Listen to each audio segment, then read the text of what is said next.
ಈಗಾಗಲೇ ಪ್ರಿಮ್ಸ್ ಆಸ್ಪತ್ರೆಯಲ್ಲಿ ಕಾರಂಜ ಸಂತ್ರಸ್ತರು ಏನು ಜೀವನ ಮರಣ ಮಧ್ಯೆ ಆಸ್ಪತ್ರೆಯಲ್ಲಿ ಟ್ರೀಟ್ಮೆಂಟನ್ನು ಪಡಿತಾ ಇದ್ದಾರೆ. ಅವರನ್ನು ಇವತ್ತು ನಾವು ಬಂದು ಭೇಟಿ ಮಾಡಿದ್ದೇವೆ. ಭೇಟಿ ಮಾಡಿ ಅವರ ಆರೋಗ್ಯವನ್ನು ಕೂಡ ವಿಚಾರಿಸುವಂಥದ್ದಾಗಿದೆ. ಇಲ್ಲಿ ಡಾಕ್ಟರ್ಸ್ ಕೂಡ ಒಳ್ಳೆಯ ರೀತಿಯಿಂದ ಚಿಕಿತ್ಸೆಯನ್ನು ಕೊಡುವಂಥ ಕೆಲಸವನ್ನು ಅವರು ಕೂಡ ಮಾಡ್ತಾ ಇದ್ದಾರೆ. ಆದರೆ ಎಲ್ಲೋ ಒಂದು ಕಡೆ ಪರಿವಾರಗಳಿಗೆ ಭೇಟಿ ಮಾಡಲಿಕ್ಕೆ ತೊಂದರೆ ಆಗ್ತಾ ಇದೆ ಅಂಥೇಳಿ ಪರಿವಾರ ಕುಟುಂಬದ ಗೋಳಿದೆ. ಅದಕ್ಕಾಗಿಯೇ ನಾವು ಪೊಲೀಸ್ ಅಧಿಕಾರಿಗಳನ್ನು ಮತ್ತು ಆಸ್ಪತ್ರೆಯ ಅಧಿಕಾರಿಗಳನ್ನು ನಾವು ಹೇಳಿದ್ದೇವೆ.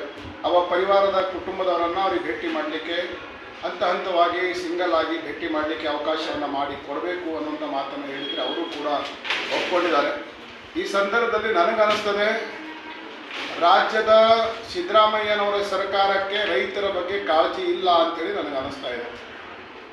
ಸುಮಾರು 2.5 ವರ್ಷದಿಂದ ರೈತರು ತಮ್ಮ ಗೋಳನ್ನು, ತನ್ನ ಭೂಮಿಯನ್ನು ಒಂದು ಕಾರಂಜ ಜಲಾಶಯಕ್ಕಾಗಿ ಧಾರೆ ಎರೆದು ಇವತ್ತು ನಿರಾಶ್ರಿತರ ರೀತಿಯಲ್ಲಿ ಇವತ್ತು 2.5 ವರ್ಷಗಳಿಂದ ಹೋರಾಟವನ್ನು ಮಾಡ್ತಾ ಇರುವುದು ಸರ್ಕಾರದ ಗಮನಕ್ಕೆ ಬರ್ತಾ ಇಲ್ಲ ಅಂತೇಳಿ ನನಗೆ ಅನಿಸ್ತಾ ಇದೆ.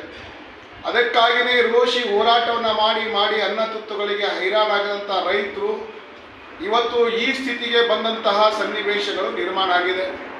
ಬಹುಶಃ ಈ ತನ್ನ ಜೀವವನ್ನೇ ಅಂದರೆ ನಮ್ಮ ಭೂಮಿಯನ್ನು ಕೊಟ್ಟು ಇವತ್ತು ಬದುಕಲಿಕ್ಕೆ ನಮಗೆ ಅವಕಾಶ ಇಲ್ಲ, ಇವತ್ತು ನಮ್ಮ ಜೀವನನೇ ಬೇಡ ಅನ್ನುವಂಥ ನಿಟ್ಟಿನಲ್ಲಿ ಇವತ್ತು ರೈತರು ತೀರ್ಮಾನ ಮಾಡಿ ಈ ರೀತಿ ಬಂದಿದ್ದು ಇದು ಅತ್ಯಂತ ನೋವಿನ ವಿಷಯವಾಗಿದೆ.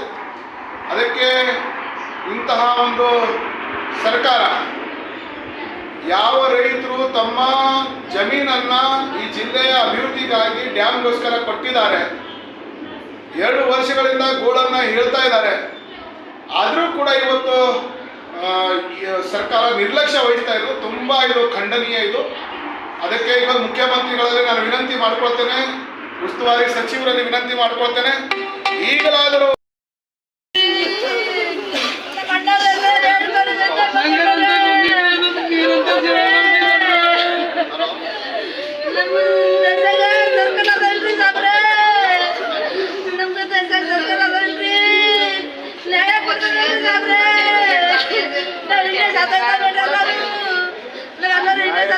ನ್ಯಾಯ ಸಿಗ್ಬೇಕಂತೇಳಿ ನಾನು ನಿಮ್ಮ ಜೊತೆ